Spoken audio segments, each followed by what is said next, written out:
আসসালামু আলাইকুম। জানিয়ে দিব এই মুহূর্তে হাতে পাওয়া সর্বশেষ ভয়ঙ্কর কিছু আন্তর্জাতিক আপডেট বাংলা সংবাদ। শুরুতেই থাকছে সংবাদ শিরোনাম। শুরুতেই জানিয়ে দেব যে কোনো হুমকি মোকাবেলায় প্রস্তুত ইরানের সশস্ত্র বাহিনীর হুঁশিয়ারি। জানিয়ে দেব রাশিয়ার প্রতি কড়া বার্তা ট্রাম্পের, প্রয়োজনে নিষেধাজ্ঞার ইঙ্গিত। এরপর রয়েছে গাজায় আজ ত্রাণ দিচ্ছে না, হিউম্যানিটেরিয়ান ফাউন্ডেশন, যুদ্ধবিরতির প্রশ্নে জাতিসংঘে ভোটাভুটি। সর্বশেষ থাকছে মোদি হচ্ছে নেতানিয়াহুর সস্তা সংস্করণ। এতক্ষণ শুনছিলেন সংবাদ শিরোনাম, এবার বিস্তারিত। প্রিয় দর্শক, আপনি যদি এই চ্যানেলে নতুন হয়ে থাকেন, ভিডিওটি দেখতে দেখতে চ্যানেলটি সাবস্ক্রাইব করে আমাদের সাথেই থাকুন। যে কোনো হুমকি মোকাবেলায় প্রস্তুত ইরানের সশস্ত্র বাহিনীর হুঁশিয়ারি। যে কোনো শত্রুর ষড়যন্ত্র কৌশলগত ভুলের মুখে ইরান সবসময় সব স্তরের হুমকি মোকাবেলা সম্পূর্ণ প্রস্তুত রয়েছে বলে হুঁশিয়ারি দিয়েছে দেশটির সশস্ত্র বাহিনী। বুধবার ইমাম খোমেনির ৩৬তম মৃত্যুবার্ষিকী উপলক্ষে দেওয়া এক বিবৃতিতে বাহিনীটি এই হুঁশিয়ারি দেয়। বিবৃতিতে বলা হয়, ইরান নিঃসন্দেহে সব ধরনের দুঃসময়, সমস্যা, চাপ ও নিষেধাজ্ঞা অতিক্রম করে তার পথ চলা অব্যাহত রাখবে এবং সম্মান ও মহত্বের চূড়ায় পৌঁছাবে যদি দেশটি ইসলামী বিপ্লবের সর্বোচ্চ নেতার নির্দেশনাকে আন্তরিকভাবে অনুসরণ করে। ইরানের সশস্ত্র বাহিনীকে শক্তিশালী, সক্ষম, সাহসী ও বীরত্বপূর্ণ হিসেবে উল্লেখ করে বিবৃতি আরও বলা হয়, আল্লাহর ওপর ভরসা করে এবং কমান্ডার ইন চিফের দূরদর্শী ও বুদ্ধিদীপ্ত নেতৃত্বে পরিচালিত ইরানের সশস্ত্র বাহিনী জাতির পক্ষে দৃঢ় অবস্থানে রয়েছে। ইরানের সশস্ত্র বাহিনী জানায়, ইসলামী বিপ্লবের শত্রুদের সব ধরনের অপতৎপরতা ও গতিবিধি নিবিড়ভাবে পর্যবেক্ষণ করা হচ্ছে এবং যে কোনো ধরনের শয়তানি ষড়যন্ত্র বা কৌশলগত ভুলের তাৎক্ষণিক জবাব দেওয়ার জন্য বাহিনী সদা প্রস্তুত। এই বিবৃতির মাধ্যমে ইরান মূলত তাদের অভ্যন্তরীণ ঐক্য ও প্রতিরক্ষা সক্ষমতা প্রদর্শনের পাশাপাশি আন্তর্জাতিক শত্রুদের প্রতি একটি কড়া বার্তা পাঠালো। রাশিয়ার প্রতি কড়া বার্তা ট্রাম্পের, প্রয়োজনে নিষেধাজ্ঞার ইঙ্গিত। হোয়াইট হাউসের প্রেস সেক্রেটারি ক্যারোলাইন লেভিট বলেছেন, প্রয়োজনে প্রেসিডেন্ট ডোনাল্ড ট্রাম্প রাশিয়ার উপর নিষেধাজ্ঞা আরোপ করতে পারেন। সংবাদ ব্রিফিংয়ে তিনি জানান, ফিলিস্তিনিদের খাদ্য সহায়তা পৌঁছে দেওয়ার জন্য গাজার রিলিফ ফাউন্ডেশন গঠন করা হয়েছে এবং সাহায্যের জন্য অপেক্ষমান মানুষের উপর গুলিবর্ষণের খবরকেও গুরুত্বের সঙ্গে বিবেচনা করা হয়েছে। লেভিট জানান, ইউক্রেনের ড্রোন হামলার বিষয়ে প্রেসিডেন্ট ট্রাম্প আগে থেকেই জানতেন না, তবে ইউক্রেন যুদ্ধের শান্তিপূর্ণ সমাধান নিয়ে তিনি এখনও আশাবাদী। তিনি বলেন, প্রেসিডেন্ট ট্রাম্প আসন্ন ন্যাটো সম্মেলনে অংশ নেবেন এবং বর্তমানে যুক্তরাষ্ট্র বিভিন্ন দেশের সঙ্গে ইতিবাচক বাণিজ্য চুক্তি যুক্ত রয়েছে। লেভিট আরও জানান, প্রেসিডেন্ট ট্রাম্পের বিশেষ দূত স্টিভ উইটকপের ইরানকে একটি পারমাণবিক চুক্তির প্রস্তাব দিয়েছেন। তিনি সতর্ক করে বলেন, ইরান যদি এই প্রস্তাব প্রত্যাখ্যান করে তবে তা মারাত্মক পরিণতি ডেকে আনবে। ট্রাম্প দাবি করেছিলেন, তিনি প্রেসিডেন্ট থাকলে রাশিয়া কখনো ইউক্রেনে হামলা চালাতো না। আবার তিনি বলেছেন, প্রেসিডেন্ট হলে ২৪ ঘন্টার মধ্যে যুদ্ধ থামিয়ে দিতে পারতেন, কিন্তু ইউক্রেন যুদ্ধ কমে থামবে তা নিয়ে সুনির্দিষ্ট কোনো পূর্বাভাস নেই। হোয়াইট হাউসের সাম্প্রতিক বিবৃতিতে বলা হয়েছে, ট্রাম্প সরকার প্রয়োজনে রাশিয়ার উপর নিষেধাজ্ঞা আরোপ করলে প্রস্তুত। এর মধ্যে দিয়ে বোঝা যায়, ট্রাম্প রাশিয়াকে সম্পূর্ণ ছাড় দেবে না, বরং পরিস্থিতি বুঝে কৌশল নেবেন।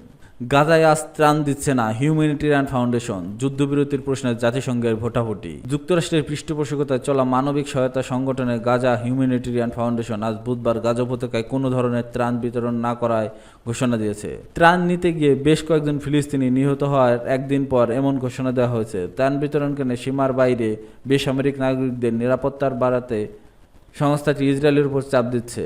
গাজা হিউম্যানিটেরিয়ান ফাউন্ডেশন বলছেন, তারা ইসরায়েলি সেনাবাহিনীকে অনুরোধ করেছে যেন তারা সামরিক সীমানার কাছে জনসাধারণের চলাচল এমনভাবে পরিচালনা করে যাতে বিভ্রান্তি বা উত্তেজনার ঝুঁকি কমে। এছাড়া সাধারণ নাগরিকদের জন্য আরও স্পষ্ট দিক নির্দেশনা তৈরি করে এবং বেসামরিকদের নিরাপত্তা নিশ্চিত করতে প্রশিক্ষণ বাড়িয়ে দেওয়ার অনুরোধ জানানো হয়েছে। গাজা হিউম্যানিটেরিয়ান ফাউন্ডেশন এক মুখপাত্র বলেন, ত্রাণ নিতে আসা মানুষের নিরাপত্তা ও মর্যাদা নিশ্চিত করাটা আমাদের সর্বোচ্চ অগ্রাধিকারের জায়গা। ইসরায়েলি সেনাবাহিনী এক মুখপাত্র আজ গাজা হিউম্যানিটেরিয়ান ফাউন্ডেশন ত্রাণ বিতরণ কেন্দ্রের দিকে যাওয়ার রাস্তাগুলোকে যুদ্ধাঞ্চল বলে উল্লেখ করেন। ওই সব এলাকায় চলাচলের বিষয়ে সাধারণ মানুষের সতর্ক করেন তিনি। গতকাল মঙ্গলবার ইসরায়েলি সেনাবাহিনী বলেছে, গাজা হিউম্যানিটেরিয়ান ফাউন্ডেশন খাদ্য সহায়তা বিতরণ কেন্দ্রের কাছে জড়ো হওয়া একদল মানুষকে হুমকি মনে করে গুলি চালিয়েছে তারা। আন্তর্জাতিক রেড ক্রস কমিটি বলেছে, এ ঘটনায় অন্তত ৭ জন নিহত এবং আরও অনেকে আহত হয়েছেন। গাজা হিউম্যানিটেরিয়ান ফাউন্ডেশন বলেছে, এ ঘটনা আমাদের ত্রাণ বিতরণ কেন্দ্রের অনেক বাইরে ঘটেছে। গতকাল গাজা হিউম্যানিটেরিয়ান ফাউন্ডেশনের কাছ থেকে ত্রাণ নিতে আসা ফিলিস্তিনি বলেছে, ঘটনাস্থলে চরম বিশৃঙ্খলা তৈরি হয়েছিল। ভিড়ের মধ্যে সবাই সাহায্য পেতে ঠেলাঠেলি করছিলেন, কেউ ত্রাণ হস্তান্তরের কাজ তদারকি করছিলেন না। পরিচয়পত্র যাচাইও করা হচ্ছিল না। ইসরায়েল ও ফিলিস্তিনের স্বাধীনতাকামী সশস্ত্র গোষ্ঠী হামাসের মধ্যে যুদ্ধবিরতি ও গাজার মানবিক সহায়তা প্রবেশ নিশ্চিত করার বিষয়ে আজ জাতিসংঘের নিরাপত্তা পরিষদে ভোটাভুটি হবে। গাজা থেকে 11 সপ্তাহের অবরোধ তুলে নেওয়ার পর সেখানে বিশৃঙ্খলা ও রক্তপাত চলার কারণে খুব সীমিত পরিহারে ত্রাণ পৌঁছাতে পেরেছে। জাতিসংঘ ও অন্যান্য মানবিক সহায়তা সংস্থাগুলো গাজা হিউম্যানিটেরিয়ান ফাউন্ডেশনের সঙ্গে কাজ করতে অস্বীকৃতি জানিয়ে থাকে। জাতিসংঘ মনে করে যে সংস্থা নিরপেক্ষ নয় এবং ত্রাণ বিতরণের পদ্ধতি মানবিক সহায়তাকে সামরিক রূপ দিচ্ছে। ত্রাণ বিতরণের স্থলে সহায়তা পৌঁছাতে যুক্তরাষ্ট্রের বেসামরিক নিরাপত্তা ও লজিস্টিক্স কোম্পানির সহায়তা নেয় গাজা হিউম্যানিটেরিয়ান ফাউন্ডেশন।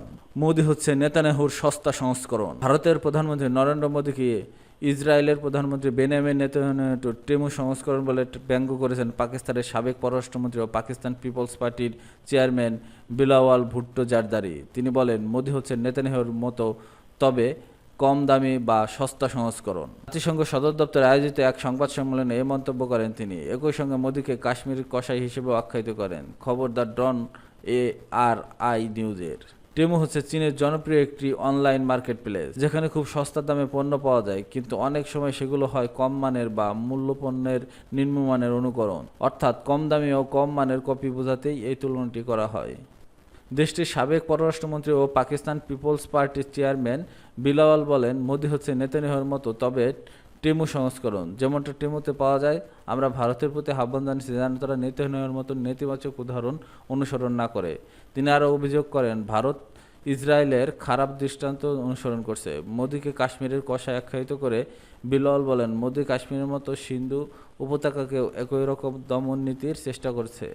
পাকিস্তান ও ভারতের গোয়েন্দা সংস্থা ISI এবং যদি একসঙ্গে সন্ত্রাসবাদের বিরুদ্ধে কাজ করে, তবে দক্ষিণ এশিয়ার উল্লেখযোগ্য হারে সন্ত্রাস কমানো সম্ভব বলে মনে করেন তিনি। যদি এই দুই দেশের গোয়েন্দা সংস্থা একসাথে বসে কাজ করে, তাহলে ভারতের মাটিতে এবং পাকিস্তানের সন্ত্রাস কমে যাবে।